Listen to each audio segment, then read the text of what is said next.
أعوذ بالله من الشيطان الرجيم. بسم الله الرحمن الرحيم. وكذلك نصرف الآيات وليقولوا درست ولنبينه لقوم يعلمون. اتبع ما أوحي إليك من ربك لا إله إلا هو وأعرض عن المشركين. ولو شاء الله ما أشركوا وما جعلناك عليهم حفيظا وما أنت عليهم بوكيل. ولا تسبوا الذين يدعون من دون الله فيسبوا الله عدوا بغير علم. كذلك زينا لكل أمة عملهم ثم إلى ربهم مرجعهم فينبئهم بما كانوا يعملون. صدق اللہ العظیم. معزز سامعین، بزرگوں، پیارے بھائیوں اور سننے والی خواتین، مائیں اور بہنیں، اس سے پہلے یہ بات عرض کی جا رہی تھی کہ اللہ سبحانہ و تعالی نے واضح الفاظ میں یہ بتلا دیا کہ تم لوگوں کے پاس تمہارے رب کی طرف سے دل میں اتارنے والی باتیں آ گئی ہے، نشانیاں آ چکی ہے. جو اس کو سمجھے گا، عمل کی ایمان لائے گا، عمل کرے گا، اس کا نفع اس کو ملے گا، اور جو اس سے اندھا رہے گا، دیکھے گا نہیں، اس کا نقصان اور ضرر اور اس کا وبال اسی کو ملنے والا ہے. وما انا علیکم بحفیظ، میں تم پر کوئی نگہبان اور نگران نہیں ہوں. مطلب یہ ہے کہ اوپر الہیات کو بیان کیا، توحید کے بارے میں جو دلائل تھے اس کو واضح انداز میں پیش کیا. آج جن آیات کو پڑھا گیا ہے ان آیات میں نبوت کو ثابت کرنے کے اور حضور اکرم صلی اللہ علیہ وسلم کے حق ہونے کو بیان کیا ہے. چنانچہ حضور اکرم صلی اللہ علیہ وسلم کی نبوت کے باب میں منکرین جو دعوت پیش کرتے تھے ان میں سے ایک دعوت ان کا یہ تھا کہ اے محمد صلی اللہ علیہ وسلم، آپ جو کلام ہمارے سامنے لاتے ہیں، پیش کرتے ہیں، وہ تو آپ لوگوں کے پاس سے سیکھ کر آتے ہیں، علماء کے ساتھ، فضلاء کے ساتھ آپ بیٹھتے ہیں اور ان سے حاصل کرتے ہیں. تقریباً مجھے یاد پڑتا ہے وہاں تک کہ قرطبی میں لکھا ہے کہ جبر اور یسار نام کے دو آدمی تھے، نصرانی غلام تھے مکہ مکرمہ میں. تو مکہ والے کہتے تھے کہ تم ان دونوں سے سیکھتے ہو. ان دونوں کا نام قرطبی نے لیا ہے. اللہ تعالیٰ نے اس کا جواب دیا ہے. مکہ والے کہتے تھے کہ تم وہاں سے سیکھ لیتے ہو اور اس کو ترتیب کے ساتھ ہمارے سامنے پیش کرتے ہو، اور کہتے ہو کہ یہ اللہ تعالیٰ کی طرف سے وحی ہے، اللہ نے میرے اوپر یہ کلام اتارا ہے۔ اللہ تعالیٰ اس کا جواب دے رہے ہیں، وَكَذَلِكَ نُصَرِّفُ الْآيَاتِ وَلِيَقُولُوا دَرَسْتَ وَلِنُبَيِّنَهُ لِقَوْمٍ يَعْلَمُونَ۔ اور ہم اسی طرح سے یعنی اچھے انداز میں، عمدہ طریقے سے آیتوں کو مختلف پہلوؤں سے بیان کرتے ہیں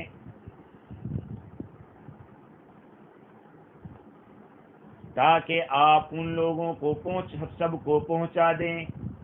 وَلِيَقُولُوا دَرَسْتَ، اور یہ منکرین تعصب کے مارے یوں کہے کہ آپ نے سیکھا ہے، کہیں سے پڑھا ہے۔ وَلِنُبَيِّنَهُ لِقَوْمٍ يَعْلَمُونَ، اور ہم آیتوں کو پھیر پھیر کر اس لیے لاتے ہیں تاکہ واضح کر دیں ایسی قوم کے لیے جو سمجھنے والے ہیں، جو سمجھ رکھتے ہیں۔ اللہ تعالیٰ نے اس آیت میں جواب دیا ہے، اپنی آیتوں کو مختلف پہلوؤں سے اور عجیب و غریب انداز سے اس لیے سمجھاتے ہیں کہ آپ کا کام یہ ہے کہ آپ لوگوں تک پہنچائیں۔ یہ آیتوں کو نازل کرنے کے 3 مقصد بیان کیے گئے ہیں، 3 فائدے بیان کیے گئے ہیں۔ ایک تو یہ ہے کہ آپ پہنچائیں گے تو آپ کو اجر تبلیغ ملے گا، لوگوں تک پہنچانے کا ثواب ملے گا۔ دوسرا یہ کہ منکرین جب سنیں گے ان دلائل کو تو ان کے خلاف دلیل قائم ہو جائے گی، اور دلیل آنے کے بعد مانیں گے نہیں تو پھر ان کا جرم بہت اچھے انداز میں طاقت کے ساتھ ثابت ہو جائے گا، ان کا جرم قائم ہو جائے گا۔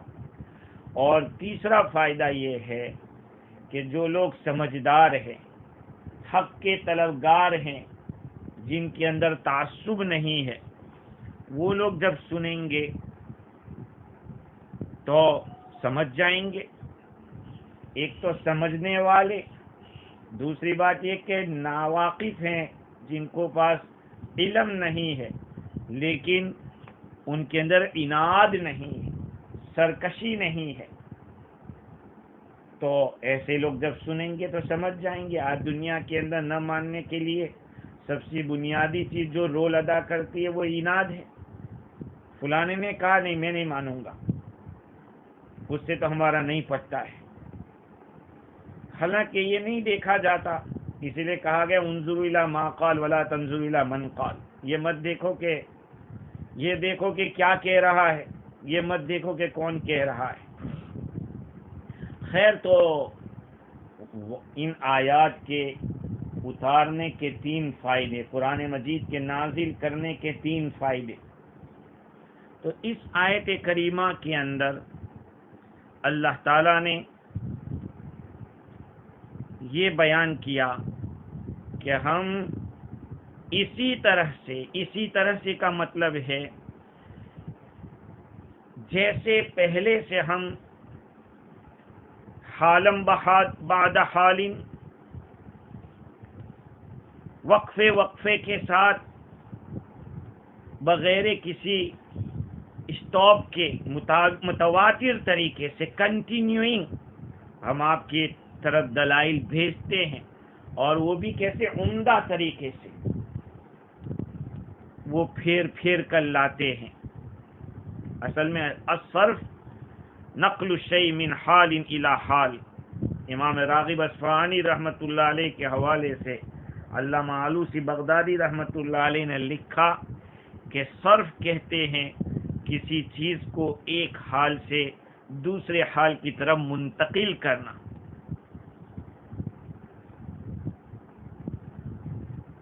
ایک طرف سے دوسری طرف لے جانا، یہ صرف، اور تصریف اس کے اندر تکثیر کا معنی ہے، بار بار اس طرح ہم کرتے ہیں۔ کیوں؟ وَلِيَقُولُ دَرَسْتَ، تاکہ یہ لوگ یوں کہیں کہ آپ نے پڑھا ہے. اس کو ذرا سمجھنا پڑے گا.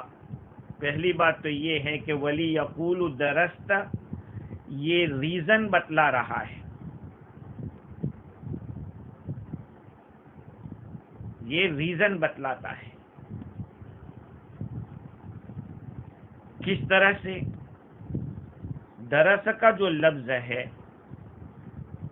واحدی کے حوالے سے امام رازی نے لکھا کہ یہ دراصل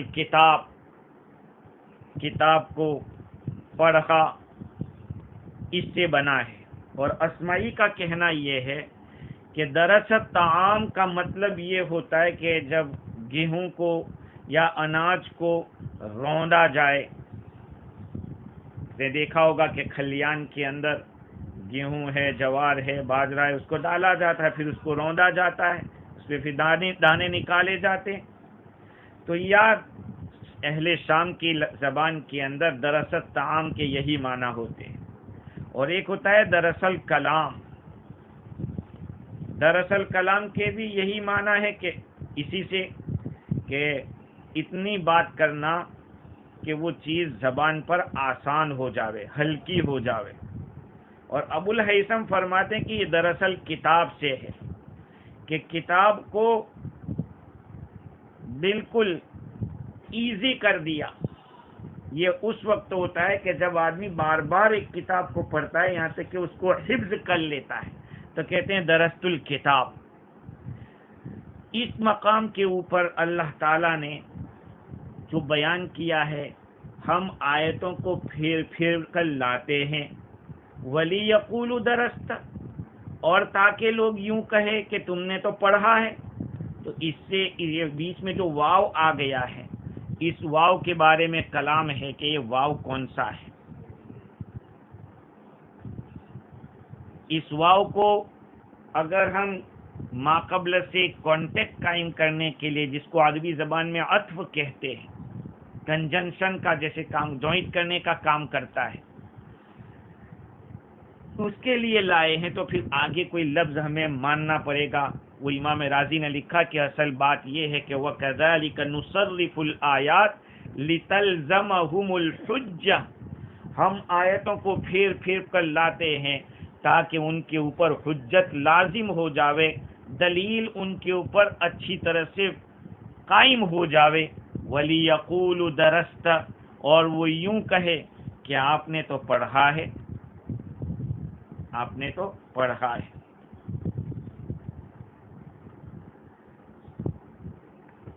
جب یہ بات ہے تو سوال ہوتا ہے. وہ سوال یہ ہے کہ اللہ تعالی نے قرآن مجید کو اتارا ہے ہدایت کے لیے، لیکن یہاں تو اس کا ریزن یہ بتلایا جا رہا ہے کہ وہ لوگ، ہم نے قرآن اس لیے اتارا، ہم آیتوں کو بار بار پھیر پھیر کر اس لیے لاتے ہیں تاکہ یہ لوگ یوں کہیں کہ تم نے تو پڑھا، کسی سے سیکھا ہے. تو اگر یوں کوئی کہے گا وہ تو کفر ہو جائے گا، کفر ہوگا.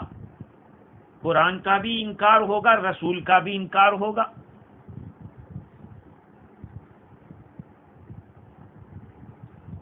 تو کفر کے لحاظ سے بڑھ جائیں گے لوگ، انکار کے اوپر اڑ جائیں گے.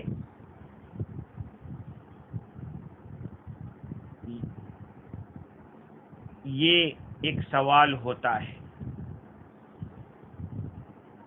اس کو امام رازی نے یہ کہا کہ اس آیت کریمہ کے اندر ایک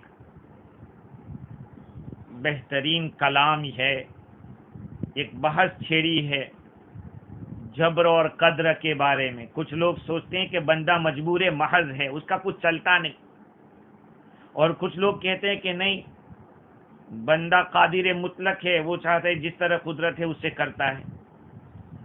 اور اہل سنت والجماعت کہتے ہیں کہ کلام اپنے ظاہر کے اوپر ہے، نہ تو بندہ مجبور محض ہے، نہ بندہ قادر مطلق ہے۔ اللہ تعالیٰ نے عقل دی ہے، بندہ سوچتا ہے، جس طرح اقدام کرتا ہے اللہ کی طرف سے اس طرح فیصلہ ہو جاتا ہے۔ تو یہ کلام اپنے ظاہر کے اوپر ہی ہے۔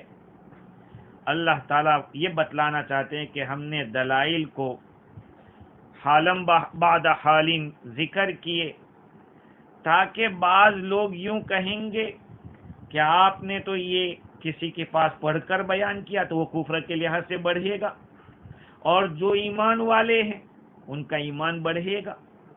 قرآن مجید میں اللہ تعالیٰ فرماتے ہیں یضل بہ کثیرا ویہدی بہ کثیرا، اللہ تعالیٰ اس کلام کے ذریعے بہتوں کو گمراہ کرتا ہے اور بہتوں کو ہدایت دیتا ہے۔ فَأَمَّا الَّذِينَ آمَنُوا فَزَادَتْهُمْ إِيمَانًا وَهُمْ يَسْتَبْشِرُونَ وَأَمَّا الَّذِينَ فِي قُلُوبِهِم مَّرَضٌ فَزَادَتْهُمْ رِجْسًا إِلَى رِجْسِهِمْ، بہرحال وہ لوگ جو ایمان لائے ہیں وہ ایمان کے لحاظ سے بڑھتے ہیں، ان کے ایمان کو بڑھا دیا جاتا ہے، اور وہ ایک دوسرے سے خوشخبری حاصل کرتے ہیں۔ اور جن کے دلوں میں بیماری ہے وہ لوگ گندگی کے اعتبار سے خوب بڑھتے ہیں۔ مطلب یہ کہ قرآن اترتا جاتا ہے، اللہ تعالیٰ نے جن کو ایمان دیا ہے ان کا ایمان بڑھتا جاتا ہے، اور جن کے دلوں میں کفر ہے، نفاق بھرا ہوا ہے، وہ اپنی بیماری میں بڑھتے چلے جاتے ہیں، گندگی ان کی بڑھتی جاتی ہے۔ امام رازی نے اس مقام کے اوپر اور بھی تفصیلات کی ہے، معتزلہ کے کچھ کلام کو بیان کیا ہے۔ خیر، بعض حضرات نے اس آیت کریمہ کے اندر ولی یقول کو جو لام ہے اس لام کو لام عاقبت بھی سمجھا ہے، جیسے کہ معتزلہ مانتے ہیں۔ رازی نے اس کے معتزلہ نے جو اعتراض کیے اس کے جواب بھی دیے، سوالات بھی کیے ان کی باتوں کے اوپر۔ خیر وہ ایک لمبی بحث ہے، لیکن اللہ تعالیٰ نے اس آیت کریمہ کے اندر دو خاص طور پر واضح الفاظ میں ریزن بتلائے۔ وَكَذَلِكَ نُصَرِّفُ الْآيَاتِ، ہم اسی اچھے انداز میں آیتوں کو پھیر پھیر کر بیان کرتے ہیں تاکہ ان لوگوں کے اوپر حجت قائم ہو جاوے، اور وہ لوگ یوں کہیں، آخر میں یوں کہیں کہ آپ نے تو پڑھ لیا ہے، آپ تو پڑھ کے بتلاتے ہیں۔ وَلِنُبَيِّنَهُ لِقَوْمٍ يَعْلَمُونَ، اور ہم پھیر پھیر کر اس لیے بیان کرتے ہیں تاکہ اس قرآن کو ہم واضح کر دیں ایسے لوگوں کے لیے جو علم رکھتے ہیں۔ یہ دوسری واضح طور پر دوسرا ریزن ہے، اور اس میں کوئی شک نہیں، اس میں کوئی اعتراض بھی نہیں، اس لیے کہ اللہ تعالیٰ نے یہ پھیر پھیر کر لانے میں یہ حکمت بتلائی ہے کہ پھیر پھیر کر لانے سے سمجھ اور علم میں اور وضاحت میں اور اضافہ ہوتا ہے۔ یقیناً یہ اس بات میں کوئی شک نہیں کہ جب ایک کتاب کو آدمی بار بار پڑھتا ہے یا کوئی چیز کو بار بار دیکھتا ہے تو اس کی وجہ سے اس چیز میں بصیرت پیدا ہو جاتی ہے اور آدمی اس میں ایکسپرٹ ہو جاتا ہے۔ تو اللہ تعالیٰ نے اس آیت کریمہ کے اندر یہ دو فائدے بتلائے ہیں۔ آگے اچھا ایک سوال یہ تھا کہ لقومی یعلمون، اللہ تعالیٰ فرماتے ہیں کہ ہم اس کو واضح کر کے بیان کرتے ہیں ایسے لوگوں کے لیے جو علم رکھتے ہیں۔ روح المعانی میں لکھا ہے کہ ان کا تذکرہ اس لیے کیا کہ وہی لوگ تو نفع اٹھاتے ہیں، اس لیے ان کو خاص طور پر بیان کیا۔ حضرت ابن عباس رضی اللہ تعالی عنہما کی روایت ہے کہ وہ اللہ کے دوست جن کو سیدھے راستے کی طرف اللہ تعالیٰ نے ہدایت دی ہے، ان کا وصف اللہ تعالیٰ نے علم سے بیان کیا کہ وہ لوگ علم رکھتے ہیں، بتلانے کے لیے کہ ان کے جو مد مقابل ہے جو سمجھ نہیں رکھتے وہ انتہائی درجے کے جاہل ہیں اور ذرہ برابر بھی ان کے اندر علم نہیں ہے. تو یہ تو اللہ تعالیٰ تو علم والوں کے لیے واضح کر رہے ہیں. ان کے مقابل جو ہوں گے وہ انتہائی درجے کے جہالت والے ہوں گے.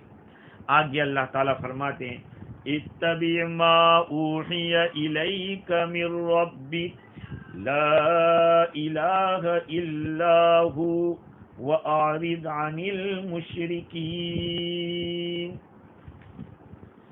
آپ اتباع کیجئے اس کلام کا جس کی آپ کے رب کی طرف سے آپ کی طرف وحی کی گئی ہے.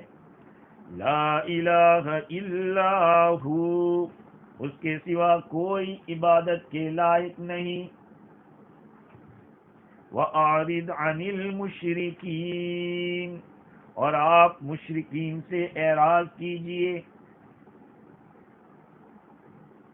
اس آیت کریمہ کا تعلق ما قبل سے یہ ہے کہ اوپر کی آیات میں اللہ تعالیٰ نے کفار کے حالات کو بیان کیا کہ قرآن مجید کے اظہار میں وہ لوگ نسبت کرتے تھے حضور صلی اللہ علیہ وسلم کی طرف کہ حضور نے اپنی طرف سے کلام کو گھر لیا ہے، یا یہ کہ یہ تو دوسروں کے پاس سیکھ کر ہمارے پاس کلام پیش کرتے ہیں، دوسروں سے استفادہ کرتے ہیں اور پھر اس کو ترتیب سے ہمارے سامنے پیش کرتے ہیں اور دعویٰ کرتے ہیں کہ اللہ کی طرف سے نازل کیا ہے. اللہ تعالیٰ نے اپنے حبیب کو حکم دیا کہ دیکھو آپ کا کام اتباع کرنا ہے، آپ کی طرف جو وحی کی گئی آپ اس کا اتباع کرتے رہیے. ان لوگوں کا یہ بولنا، ان کا یہ بکواس آپ کی تبلیغ دعوت کے کام کے اندر اور رسالت کو پہنچانے کے اندر کوئی فتور کا سبب نہ بن جائے، فتور یعنی سستی کا سبب نہ بن جائے. خلاصہ کلام بقول راضی کے یہ ہے کہ اللہ نے اپنے حبیب کے دل کو طاقت پہنچائی اس آیت کے ذریعے، اور آپ کو جو غم ان لوگوں کے شبہ سے لاحق ہوا تھا اس غم کو اللہ تعالیٰ نے دور کر دیا کہ آپ کو غمگین ہونے کی ضرورت نہیں ہے. رسول اکرم صلی اللہ علیہ وسلم کو یہ ہدایت ہے کہ آپ یہ نہ دیکھیں کہ کون مانتا ہے اور کون نہیں مانتا، آپ خود اس طریقے پر چلتے رہیے جس طریقے پر چلنے کے لیے آپ کے پاس آپ کے رب کی طرف سے وحی نازل ہوئی. یہی طریقہ ہے آج کے دور میں بھی. اگر آپ کے پاس حق ہے، اس طرح کا صحیح علم ہے، آپ چلتے رہیے. دنیا آپ کے بارے میں کچھ بھی کہے، دنیا کتنی رکاوٹیں پیدا کرے، حضور اکرم صلی اللہ علیہ وسلم کو یہ حکم دیا گیا کہ آپ جس طریق کو لے کر آئے ہیں اس پر چلنے کے لیے آپ کے پاس آپ کے رب کی طرف سے وحی نازل ہوئی ہے، جس میں بڑی چیز یہ اعتقاد ہے لا الہ الا ہو، جو اس کے سوا کوئی لائق عبادت نہیں. یہ جتنی چیزیں نازل ہوئی اس میں بنیادی چیز تو یہی ہے، اور اس وحی میں آپ کو پہنچانے کا بھی حکم ہے، وہ بھی داخل ہے. اور اس پر قائم رہ کر مشرکین کی طرف خیال نہ کیجئے کہ انہوں نے افسوس نہ کیجئے کہ انہوں نے کیوں قبول نہیں کیا. آپ کا کام تو پہنچا دینا ہے. لا الہ الا اللہ کے ذریعے متنبہ کر دیا کہ اللہ تعالی وہ الہیت کے اندر معبود ہونے میں اکیلا ہے، لہذا اس کی طاعت ضروری ہے، اور اس کے احکام سے اعراض کرنا بالکل جائز نہیں ہے. جاہلوں کی جہالت کے سبب سے یا ٹیڑھے رہنے والوں کی ٹیڑھے پن کی وجہ سے ہمیں ٹیڑھا ہونے کی ضرورت نہیں ہے. وَأَعْرِضْ عَنِ الْمُشْرِكِينَ، اور آپ مشرکین سے اعراض کیجیے. کیا مطلب اعراض کرنے کا؟ مقابلہ مت کیجیے. بعض حضرات نے یہ کہا کہ یہ آیت منسوخ ہو گئی کہ ان سے اعراض مت کیجیے، بعد میں تو حکم آیا کہ نہیں آپ ان سے مقابلہ کیجیے. امام راضی کہتے ہیں کہ دیکھیے مقابلہ چھوڑ دینے کا مطلب کیا ہے؟ یہ نہیں ہے کہ ہمیشہ چھوڑتے رہیے. ابھی آپ ان کے ساتھ کوئی مقابلہ مت کیجیے۔ اور ایک قول یہ ہے کہ اگر وہ بیوقوفی کا اظہار کرتے ہیں، آپ کے ساتھ بیوقوفی کا معاملہ کرتے ہیں، تو آپ اس کی طرف چندہ توجہ نہ دیں، آپ اپنے رب کی طرف متوجہ رہیں، جس کام کا آپ کو حکم دیا ہے اس پہ آپ چلتے رہیے، گامزن رہیے۔ دیکھیے حضور اکرم صلی اللہ علیہ وسلم جس دین کو لے کر آئے، جو آپ کلام لائے اللہ کا، آج بھی دنیا میں پڑھا جا رہا ہے اور رہتی دنیا تک پڑھا جائے گا۔ اس سے ہمیں پتہ چل رہا ہے کہ آپ کے پاس جو حق ہے اس حق کے اوپر قائم رہیے اور اپنی کوشش کرتے رہیے۔ دنیا کیا کہتی ہے، اگر ہم دنیا کا سننے جائیں گے تو اپنے کام سے رہ جائیں گے۔ آگے کی آیت میں اللہ تعالیٰ فرماتے ہیں وَلَوْ شَاءَ اللَّهُ مَا أَشْرَكُوا وَمَا جَعَلْنَاكَ عَلَيْهِمْ حَفِيظًا وَمَا أَنْتَ عَلَيْهِمْ بِوَكِيلٍ۔ اگر اللہ تعالیٰ چاہتا کہ یہ لوگ شرک نہ کریں تو شرک نہ کرتے، ہم نے آپ کو ان کے اوپر کوئی داروغہ نہیں بنایا ہے، ہم نے آپ کو ان کے اوپر کوئی نگہبان نہیں بنایا ہے۔ وما انت علیہم بوکیل، اور آپ ان پر داروغہ بھی نہیں ہے۔ مطلب یہ ہے کہ آپ کو اللہ تعالیٰ نے فرمایا کہ مشرکین کی طرف خیال نہ کیجیے، ان سے اعراض کر دیجیے۔ یہ سوچیے مت کہ انہوں نے میری بات کو مانا نہیں، کیونکہ اللہ تعالیٰ کو اگر یہ منظور ہوتا کہ دنیا میں کوئی شرک نام کی چیز ہی نہ ہوتی تو اللہ کر سکتا تھا، لیکن ان لوگوں کی بدعنوانیوں سے اللہ تعالیٰ کو منظور ہوا کہ ان کو سزا دیں، اس لیے ایسا ہی سامان جمع کر دیا۔ پھر ان کو آپ کیسے مسلمان بنا سکتے ہیں؟ اور آپ اس فکر میں پڑے ہی کیوں؟ کیونکہ آپ کی ذمہ داری پہنچا دینا ہے، آپ کو ان کے نگران نہیں ہیں، آپ ان پہ کوئی داروغہ اور مختار نہیں ہیں، آپ ان پر عذاب دینے کے مختار بھی نہیں کہ آپ جب چاہیں ان کو عذاب دے دیں۔ خیر، اس آیت کریمہ کے اندر اللہ تعالیٰ نے اوپر کی وجہ بتائی ہے، آپ کو مشرکین سے اعراض کرنا ہے۔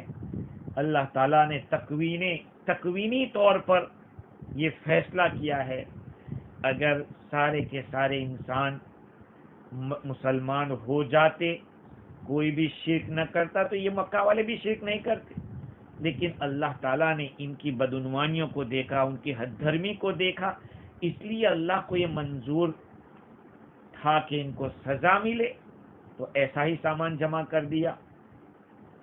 خیر، اس آیت کریمہ کا ماقبل سے تعلق یہ ہے کہ اوپر رسول اکرم صلی اللہ علیہ وسلم کے بارے میں ان لوگوں کا کہنا تھا کہ یہ دوسروں سے سیکھ کر بیان کر رہے ہیں۔ اللہ تعالیٰ اپنے حبیب کو فرما رہے ہیں کہ ان کفار کی سفاہت اور بے وقوفی کو مت دیکھیے، آپ کے اوپر ان کا کفر بھاری نہیں ہونا چاہیے، اس لیے کہ اگر اللہ تعالیٰ چاہتے تو ان کے کفر کو ختم کر دیتے، اللہ تعالیٰ ہی نہیں چاہا، اللہ تو قدرت رکھتا ہے، لیکن اللہ تعالیٰ نے ان لوگوں کو ان کے کفر کے ساتھ چھوڑے رکھا ہے، لہذا اپنے آپ کو ان کی باتوں میں مشغول مت کیجیے۔ اللہ تعالیٰ نے اس مقام کے اوپر دو لفظ استعمال کیے، ایک تو حفیظ کا لفظ اور دوسرا وکیل کا لفظ، دو لفظ آئے۔ حفیظ کے معنی رقیب، یعنی آپ نگران نہیں ہیں کہ ان کے اعمال کی حفاظت کرتے رہیں، اور ان کی طرف سے آپ وکیل بھی نہیں ہے کہ ان کے کاموں کو درست کرتے رہیں، ان کے مصلحتوں کے بارے میں تدبیر کرتے رہیں۔ علامہ حقی نے لکھا بحوالِ حدادی کہ اللہ تعالیٰ نے دو لفظ حفیظ اور وکیل جمع کی۔ بھائی حفیظ حفاظت کرنا اور وکیل کارساز جس کو کہتے ہیں، کام بنانے والا۔ حدادی کا کہنا یہ ہے کہ دونوں کے معنی میں فرق ہے، اس لیے حفیظ اس کو کہتے ہیں وما ارسلناک علیہم حفیظا، جو نقصان سے بچاتا ہو اس کو تو حفاظت کہیں گے، اور وکیل جو ہوتا ہے وہ خیر کو کھینچ کر لاتا ہے۔ اب یہ بات سامنے آ گئی کہ ان کا حق کو قبول نہ کرنا یہ ان کی شقاوت اصلیہ سے ہے، اس لیے اللہ نے ان کی سعادت کا ارادہ ہی نہیں کیا، ان کو ہدایت کا ارادہ ہی نہیں کیا۔ دیکھیے بدبختی جس کی ہوتی ہے اس کی نشانی یہ ہے آنکھیں سکھ جاتی ہے، آنسو نہیں آتے، اور دل سخت ہو جاتا ہے، دنیا کی محبت بڑھ جاتی ہے اور لمبی لمبی امیدیں ہو جاتی ہیں۔ یہ چیز ایسی ہے کہ جس سے پتہ چلتا ہے کہ یہ آدمی شقی ہے، اور جو آدمی سعید ہوتا ہے، خوشبخت اور لکی ہوتا ہے، اس کے اندر یہ صفات ہوتی ہے کہ وہ نیک لوگوں سے محبت کرتا ہے، نیک لوگوں کے قریب رہتا ہے، تلاوت قرآن کرتا ہے، راتوں کو بیدار رہتا ہے، علماء کی مجالست رکھتا ہے، اور دل اس کا نرم رہتا ہے۔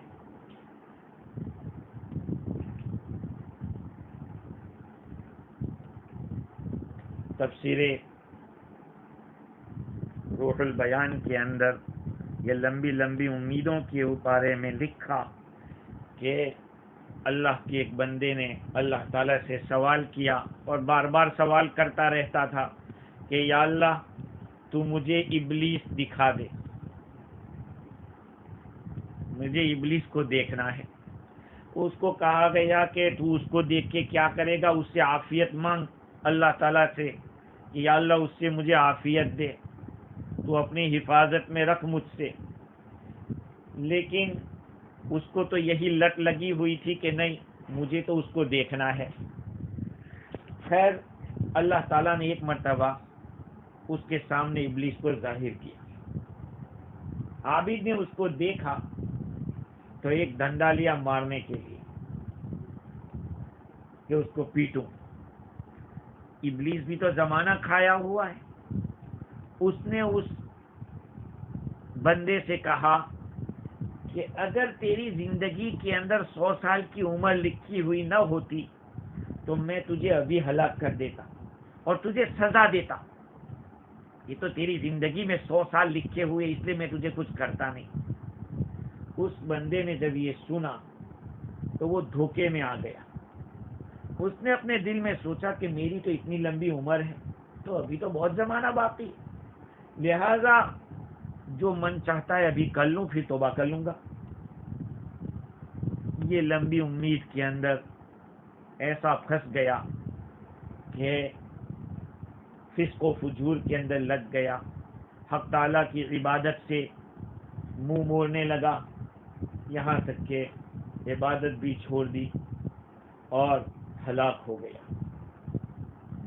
یہ حکایت علامہ حکی نے لکھی اور فرمایا کہ هذه الحکایت تحذرك طول العمل فإنه آفة عظیمہ، یہ حکایت آپ کو لمبی لمبی امیدوں سے بچا سکتی ہے، اس لیے کہ لمبی امید بڑی آفت ہے۔ اسی لیے جو آدمی بدبخت ہوتا ہے، شقاوت ازلی جس کے ساتھ لگی ہوئی ہوتی ہے، اس کا یہی کام ہوتا ہے کہ وہ سوچتا ہے کہ ابھی تو بہت باقی ہے وقت، ابھی یہ کر لوں وہ کر لوں۔ خیر اس آیت کریمہ کے اندر یہ بات بتلائی گئی کہ آپ کا کام نبی جی یہ ہے کہ آپ پہنچا دیں لوگوں کو اور ہر قوم کو وہ چیز بتلا دیں جس کے لیے وہ پیدا کی گئی، مقصد بتا دیں۔ تو عوام کو توحید کی طرف بلائیں اور خواص کو وحدانیت کے اوپر اور خواص الاخص الخواص کو وحدت کی طرف، یہ بلانا آپ کا کام ہے۔ آگے اللہ تعالیٰ نے ظاہری بات ہے کہ جب مشرکین سے اعراض کرنے کا کہا گیا اور ان لوگوں کے جو شبہات تھے، شکوک اور شبہات، کہ حضور اکرم صلی اللہ علیہ وسلم پر نازل ہونے والے قرآن کے بارے میں یوں کہتے تھے کہ یہ تو ان کا خود کا گھڑا ہوا ہے، آپ کو بھی تکلیف ہوگی اور صحابہ کرام کو بھی تکلیف ہوگی۔ جب صحابہ کرام مسلمانوں نے جب اس بات کو سنا تو وہ کافروں کے اوپر بہت غصے ہو گئے، اتنے غصے ہو گئے کہ ان کے معبودوں کو بھی گالی دے دی۔ اللہ تعالیٰ نے اس آیت کریمہ کے اندر اس بات سے روکا ہے، اس لیے کہ جب آپ ان کے معبودوں کو گالی دیں گے تو وہ بھی غصے ہوں گے اور بسا اوقات وہ اللہ تعالیٰ کے لیے نامناسب باتیں بولیں گے۔ اس برائی سے بچنے کے لیے اس بات سے بچنا ضروری ہے۔ گویا کہ اس آیت کریمہ میں اس بات کی تنبیہ ہے کہ جب تمہارا مد مقابل تمہارے ساتھ جہالت سے پیش آ رہا ہے، بے وقوفی سے پیش آ رہا ہے، تو آپ کو ایسے قدم اٹھانے کی اجازت نہیں ہے کہ جس سے وہ اللہ تعالیٰ کی شان میں گستاخی کریں، نبی اکرم صلی اللہ علیہ وسلم کی شان میں گستاخی کریں۔ مطلب یہ ہے کہ اگر آپ ایسا کریں گے تو وہ ہمارے دینی شاعر کو گالیاں دیں گے، یہ عقل مندوں کا کام نہیں ہے۔ خیر، یہ راضی نے اس کا مطلب بیان کیا ہے۔ آیت دیکھتے ہیں، اللہ تعالیٰ فرماتے ہیں وَلَا تَسُبُّوا الَّذِينَ يَدْعُونَ مِن دُونِ اللَّهِ فَيَسُبُّوا اللَّهَ عَدْوًا بِغَيْرِ عِلْمٍ۔ آپ ان لوگوں کو برا نہ کہیں جو اللہ کو چھوڑ کر دوسری چیزوں کی پوجا کرتے ہیں، آپ ان کو برا نہ کہیں جن کی یہ لوگ پوجا کرتے ہیں اللہ کو چھوڑ کر۔ فَيَسُبُّوا اللَّهَ عَدْوًا بِغَيْرِ عِلْمٍ، بس وہ بھی اللہ تعالیٰ کو برا بھلا بے ادبی سے کہیں گے، بغیر سمجھ کے۔ كَذَلِكَ زَيَّنَّا لِكُلِّ أُمَّةٍ عَمَلَهُمْ، اسی طرح سے ہم نے مزین کر دیا ہر جماعت کے سامنے ان کے عمل کو۔ ثُمَّ إِلَىٰ رَبِّهِمْ مَرْجِعُهُمْ فَيُنَبِّئُهُمْ بِمَا كَانُوا يَعْمَلُونَ، پھر ان سب کو اپنے رب کی طرف واپس جانا ہے، ان کا لوٹنا ان کے رب ہی کے پاس ہے، پھر اللہ تعالیٰ ان کو باخبر کرے گا، بتلائے گا ان اعمال کو جس کو وہ کیا کرتے تھے۔ تو اس آیت کریمہ کا بیک گراؤنڈ یہ ہے، یہ نازل کیوں ہوئی تھی۔ پہلی بات تو یہ کہ لا تسبوا، اللہ نے منع کیا ہے، غیر اللہ کی جو پوجا کرتے ہیں تو ان معبودوں کو گالیاں مت دو، ورنہ وہ لوگ بھی گالی دیں گے اللہ کو۔ تو کیا ہوا تھا، اس کے شان نزول، سبب نزول کے بارے میں مختلف روایات ہے۔ ایک قول ابن عباس رضی اللہ تعالی عنہما کا یہ ہے کہ جب قرآن مجید کی یہ آیت نازل ہوئی، انکم وما تعبدون من دون اللہ حصب جہنم، یقیناً تم لوگ اور وہ چیزیں جن کی تم عبادت کرتے ہو اللہ کو چھوڑ کر، یہ سب جہنم کے ایندھن ہے۔ انکم، تم لوگ بھی، مشرکین، اور جن کی تم پوجا کرتے ہو وہ بھی، یہ سب کے سب جہنم کا ایندھن بنیں گے۔ جب یہ آیت کریمہ نازل ہوئی تو مشرکین نے کہا لئن لم تنتہی عن سب آلہتنا وشتمها لنہجون الہک، اگر آپ ہمارے معبودوں کو گالی دینے سے رکے نہیں، باز نہیں آئے، تو پھر ہم تمہارے معبود کی ہجو کریں گے، برائی کریں گے۔ تو یہ آیت کریمہ نازل ہوئی۔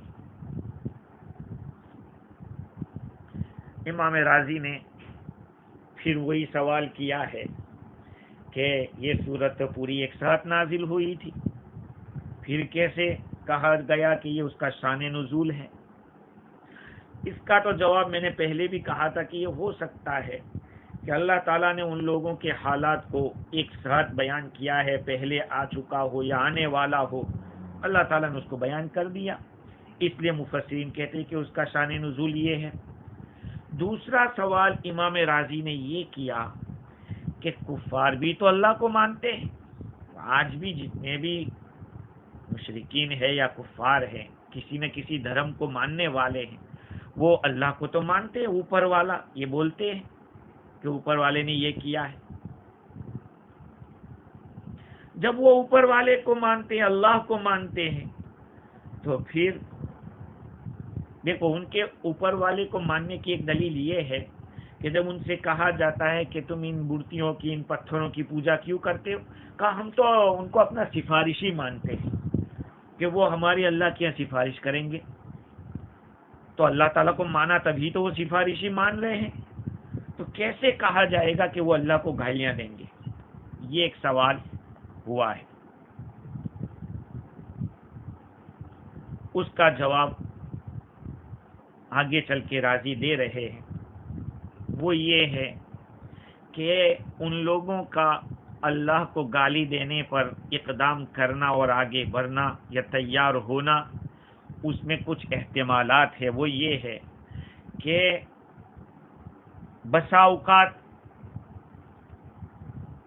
کچھ لوگ ایسے ہوتے ہیں کہ جو زمانے کو سب کچھ مانتے ہیں اور خدا کا انکار کرتے ہیں، اس قسم کے لوگ بے وقوفی سے گالی دے سکتے ہیں۔ دوسرا احتمال بقول راضی کے یہ ہے کہ صحابہ کرام نے جب بتوں کو گالی دی تو انہوں نے رسول اللہ صلی اللہ علیہ وسلم کو گالی دی، اور اللہ کے رسول کی گالی اللہ کو گالی دینا ہے۔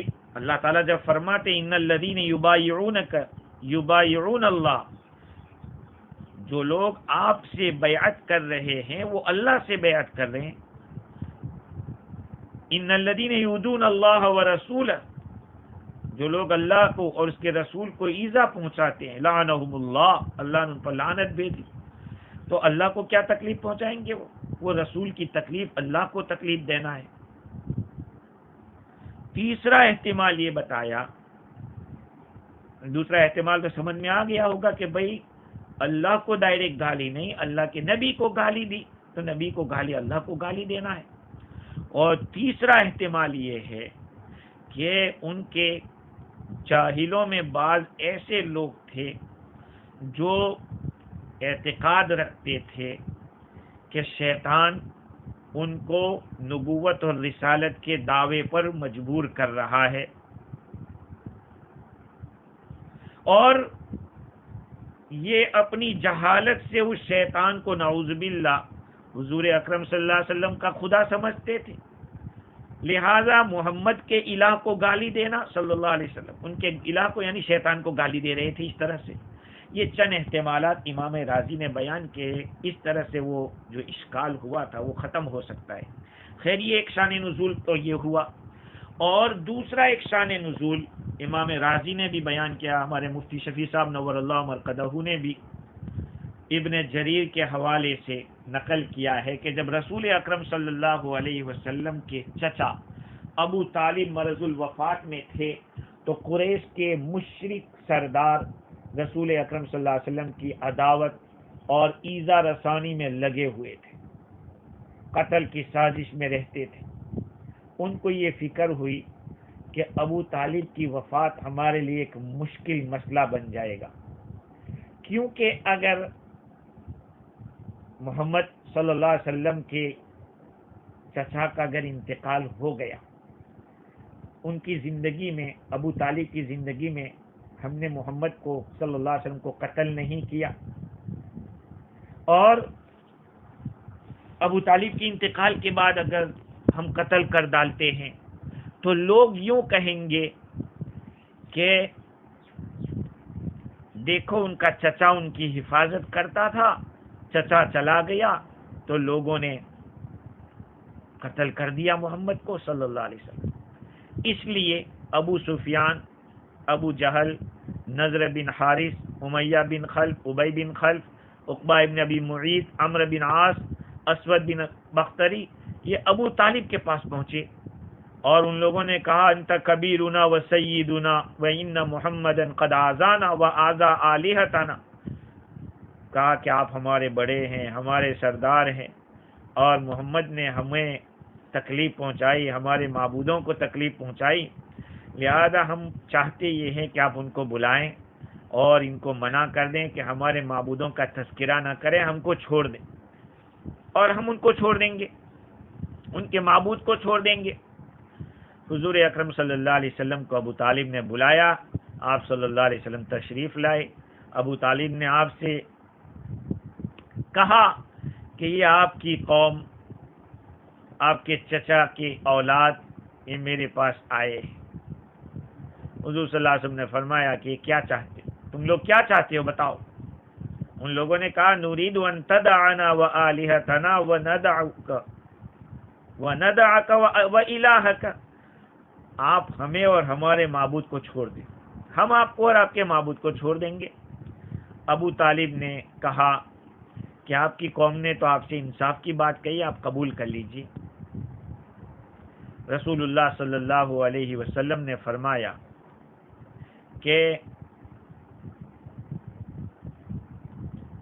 آپ کی کیا رائے ہے کہ میں آپ کو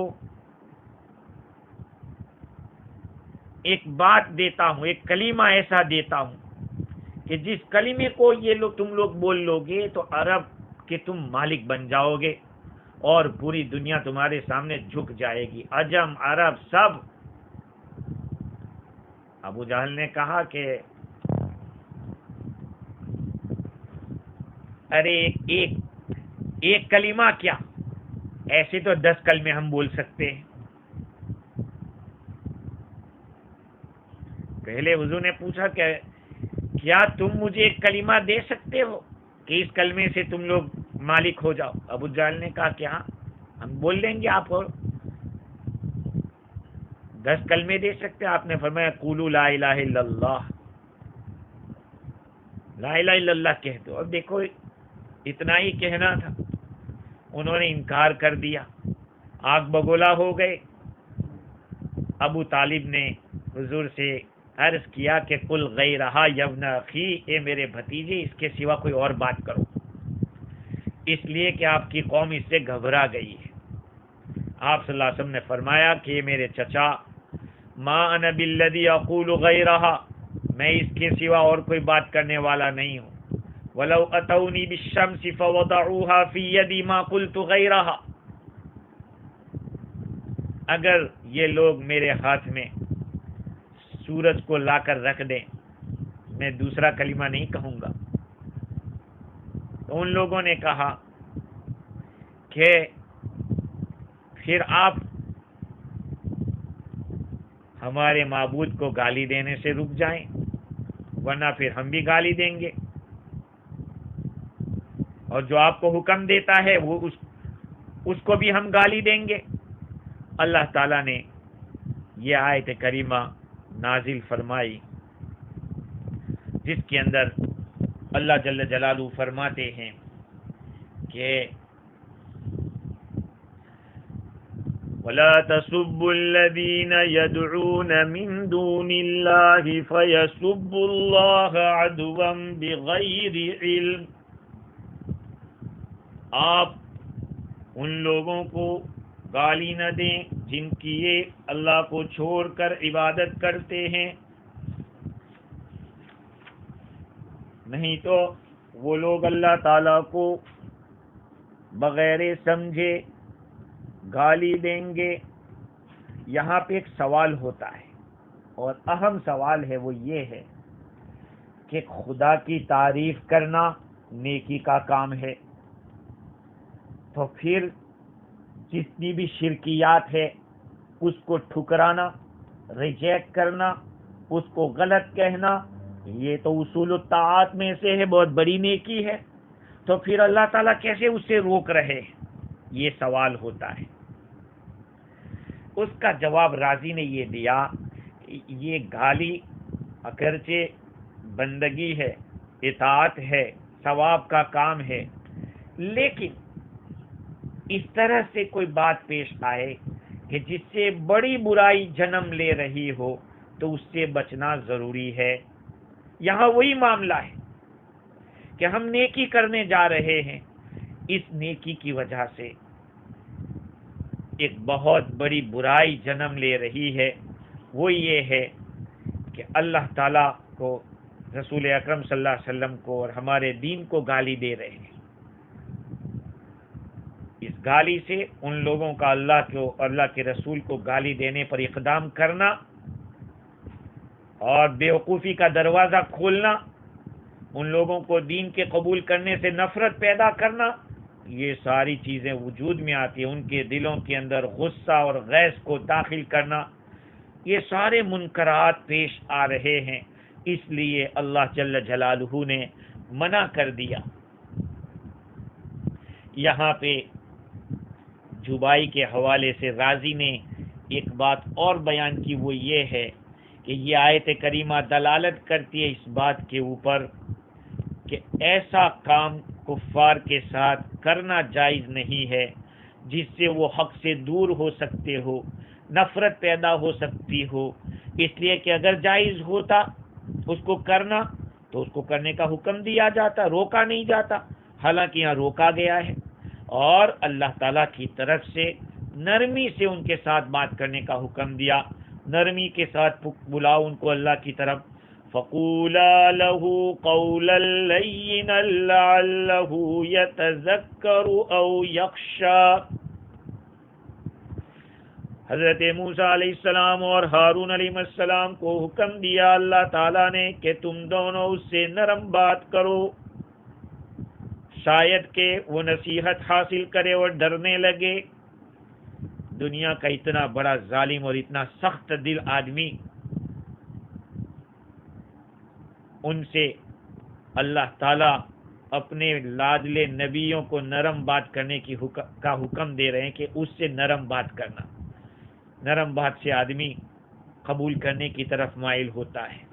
خیر، اس کے اندر اور بھی بہت ساری قیمتی باتیں ہیں اللہ تعالیٰ نے رکھی ہے، انشاءاللہ آئندہ کل اس کو پیش کروں گا۔ اللہ تعالیٰ مجھے اور آپ کو دین کی بصیرت عطا فرماوے اور عمل کرنے والا بنائے، ہماری زندگی کے اندر اللہ تعالیٰ تقوی اور طہارت کو ڈال دے۔ وآخر دعوانا الحمدللہ رب العالمین۔